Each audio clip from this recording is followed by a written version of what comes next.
bây giờ không tiếng cười. Chuyện tình yêu của ta bây giờ không lối ra. Chuyện tình yêu của ta đã đi vào chỗ sai lầm. Thật tình giờ này em không biết, thật tình giờ này anh chẳng biết là do em hay là tại vì anh.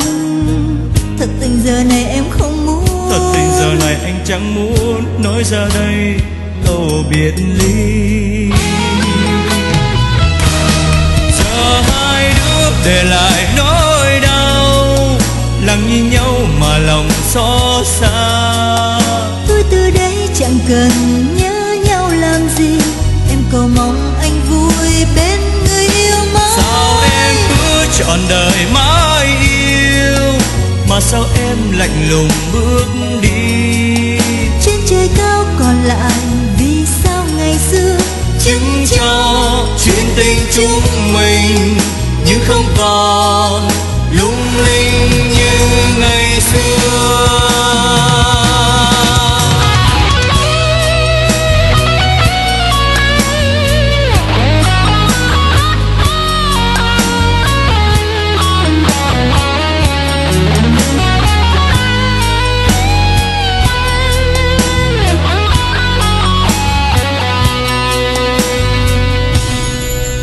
Chuyện tình yêu của ta bây giờ không tiếng cười.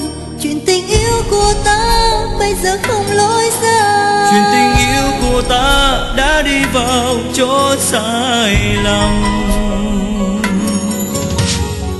Thật tình giờ này em không biết, thật tình giờ này anh chẳng biết là do em hay là tại vì anh. Thật tình giờ này em không muốn, thật tình giờ này anh chẳng muốn nói ra đây câu biệt ly. Giờ hai đứa để lại nỗi đau mình lặng nhìn nhau mà lòng xót xa. Tôi từ đây chẳng cần nhớ nhau làm gì, em cầu mong anh vui bên người yêu mãi. Sao em hứa trọn đời mãi yêu, mà sao em lạnh lùng bước đi. Trên trời cao còn lại vì sao ngày xưa Chứng cho chuyện tình chúng mình, nhưng không còn lung linh như ngày xưa. Giờ hai đứa để lại nỗi đau, lặng nhìn nhau mà lòng xót xa. Thôi từ đây chẳng cần nhớ nhau làm gì, em cầu mong anh vui bên người yêu mãi. Sao em cứ trọn đời mãi yêu, mà sao em lạnh lùng bước đi. Trên trời cao còn lại vì sao ngày xưa Chứng cho chuyện tình chúng mình, nhưng không còn lung linh như ngày xưa. Nhưng không còn lung linh như ngày xưa.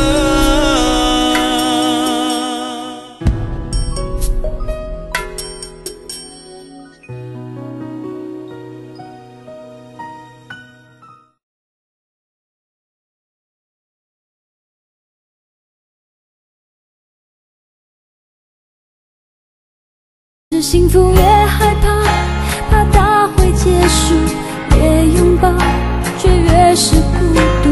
没人了解的寂寞，我自己照顾。不想让你发现我凌乱的脚步，我努力跟上你的速度，不再独自感受那幸福背后藏的辛苦。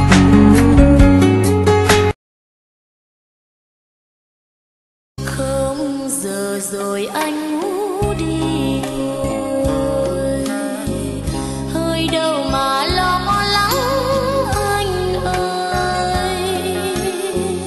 Bọn mình nghèo túng để cho quên, ngày sau giàu có mới thương thêm.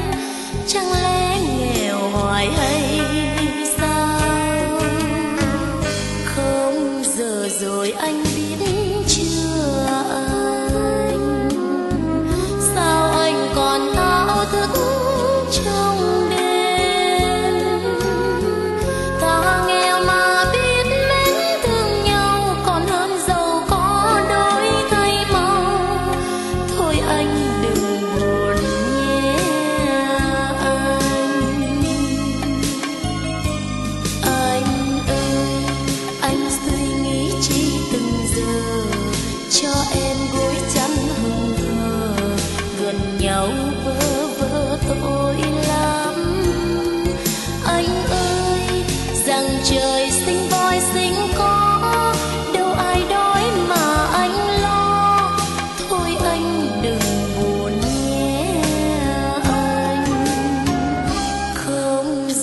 rồi anh ngủ cho say.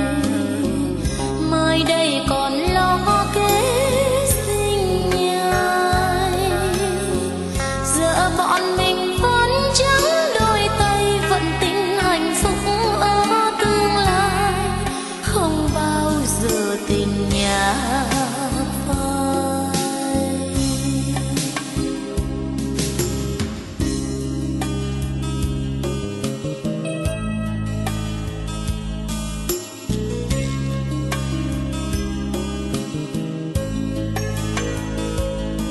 Anh ơi, có ai giàu ba họ, ai khó ba đời, anh đừng buồn thêm khổ mà thôi.